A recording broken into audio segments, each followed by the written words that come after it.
আমার 2026-এর হজটা আমার স্মৃতির পাতায় অবিস্মরণীয় হয়ে থাকবে। এই বছর হাজিদেরকে যখন নাকি আমি বিদায় দিচ্ছিলাম, I was so much emotional. যেন আমার যে হজ কেন্দ্রিক এই 40 দিনের সফরে যে কাজগুলি ছিল, এই কাজগুলি প্রত্যেকটা কাজ আমার জন্য খুব সহজ হয়ে গেছে। আলহামদুলিল্লাহ, আমার হাজিরা কেউ একটা পরিমাণ কোশ্চেনও করে নাই আমাকে এই বাসে থাকা অবস্থায় যে ভাই মুজদালিফা থেকে তো বের হয়ে গেলাম, মিনে এসে বললাম কিভাবে যাব মুজদালিফা। আসসালামু আলাইকুম রহমতুল্লাহি ওয়া বারাকাতুহু। আমার 2026-এর হজটা আমার স্মৃতির পাতায় অবিস্মরণীয় হয়ে থাকবে। এর কারণে এর পিছে কিছু কিছু কারণ আছে যেটা কিনা না বললেই না। এই বছর হাজিদেরকে যখন নাকি আমি বিদায় দিচ্ছিলাম, I was so much emotional. যখন নাকি তাদেরকে মক্কা থেকে জেদ্দার উদ্দেশ্যে বাসে উঠিয়ে দিচ্ছিলাম, এটা একটা কারণ আছে। কারণ হলো গিয়ে এই বছরের হজের যে সফরটা, এটা আমার জন্য বেশ ঘটনাবহুল ছিল এবং প্রত্যেকটা ঘটনা আমাকে মনে হচ্ছে একদম ভিতর থেকে টাচ করে গেছে। আমি যদি একটা ছোট্ট একটা উদাহরণ দেই, আমার এই বছরের হাজিরা এত বেশি আলহামদুলিল্লাহ সহনশীল ছিল এবং প্রত্যেকটা কাজে তারা এত বেশি আল্লাহর কাছে শুকরিয়া আদায় করছে যেন আমার যে হজ কেন্দ্রিক এই 40 দিনের সফরে যে কাজগুলি ছিল, এই কাজগুলি প্রত্যেকটা কাজ আমার জন্য খুব সহজ হয়ে গেছে। আমি আমার আরাফা থেকে মুজদালিফা আসার ছোট্ট একটা ঘটনা না বললেই না। আরাফা থেকে মুজদালিফা আসার সময় আপনারা জানেন মুজদালিফায় বাসটা পার্কিং করা খুবই চ্যালেঞ্জিং একটা কাজ থাকে আমাদের জন্য, এবং এই বাসটা পার্কিং করার জন্য আমি মুজদালিফা থেকে বের হয়ে মিনা 2বার চক্কর দিচ্ছি। তখন বাজে রাত প্রায় 12:30 একটার মতো। আমি জানি আমি মিনা মুজদালিফায় ঢুকতে হবে, হাজিদের নিয়ে মুজদালিফায় ঢুকাটা ওয়াজিব। বাট আমার হাজিরা যখন নাকি দেখতেছিল আমরা মুজদালিফা থেকে বের হয়ে গেছি, তারা আমার উপর এতটাই কনফিডেন্স ছিল এবং আল্লাহর কাছে সাহায্য চাচ্ছিল। আমি শুধু হাজিদেরকে বলতেছিলাম আপনারা দোয়া করেন যাতে আল্লাহ তাআলা আমাদের এই সফরটা সহজ করে দেয়। আলহামদুলিল্লাহ, আমার হাজিরা কেউ একটা পরিমাণ কোশ্চেনও করে নাই আমাকে এই বাসে থাকা অবস্থায় যে ভাই মুজদালিফা থেকে তো বের হয়ে গেলাম, মিনে এসে বললাম কিভাবে যাব মুজদালিফা।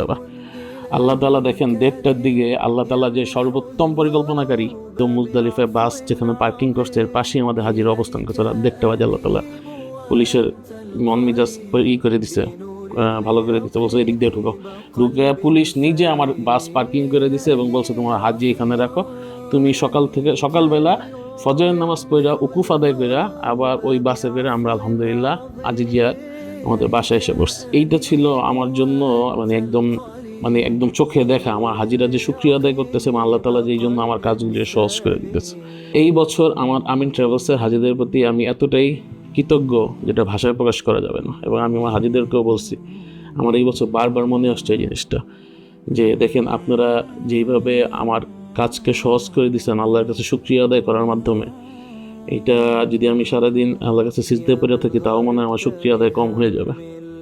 এবং আল্লাহ তাআলা আপনাদের এই দোয়ার উসিলায় যাতে আমার এই সফরকে সহজ করে দেয়। এবং আমি বারবার তাদেরকে বলছি যে আপনারা আমার পরিবারের জন্য, আমার জন্য এবং আমার বিশেষ করে আমার বাবার জন্য বেশি বেশি দোয়া করেন। এবং আল্লাহ তাআলা আপনাদের মন নরম করে দিচ্ছে এবং তারা দোয়া করছেন এবং আপনাদের দোয়ার উসিলায় আমার সকল কার্যক্রম সহজ হয়ে গেছে আলহামদুলিল্লাহ। তো আমি আপনাদেরকে কৃতজ্ঞতা প্রকাশ করে ছোট করতে চাই না, but I am really grateful to all of my Haji of this ইয়ার যে আপনারা এই বছরের সকল কার্যক্রম, যেহেতু 40 দিনের একটা কার্যক্রম থাকে, আমি 100% চাইলেও আপনাদের যে কমিটমেন্ট ছিল আমি নিজেও জানি 100% হয়তো আমি কোনো জায়গায় কোনো দিন প্রতিশ্রুতি রক্ষা করতে পারিনি। বাট আপনারা যেইভাবে আমাকে day 1 to day and support করে গেছেন, এটার জন্য I am really grateful to all of you. আমি আপনাদেরকে ধন্যবাদ দিয়ে ছোট করবো না। আপনারা আমার আমিন ট্রাভেলসের পরিবারেরই অংশ হয়ে গেছেন। এই 40 দিনের পরে আপনাদেরকে যখন বিদায় দিছি, আমি কোনো বছর এতটা ইমোশনাল ছিলাম না। এই বছর যতটা ইমোশনাল আমি হয়ে গেছিলাম। তো আমি এটাই বিশ্বাস করি আপনারা আমার পরিবারের অংশ, এবং আমি চাই আপনারাও এটা ফিল করেন যে আমাদেরকে আপনার পরিবারের অংশ মনে করেন। এবং এই আমিন ট্রাভেলস আপনাদেরই একটা প্রতিষ্ঠান, আপনাদেরই মাধ্যমে আমিন ট্রাভেলসের প্রচার এবং প্রসার।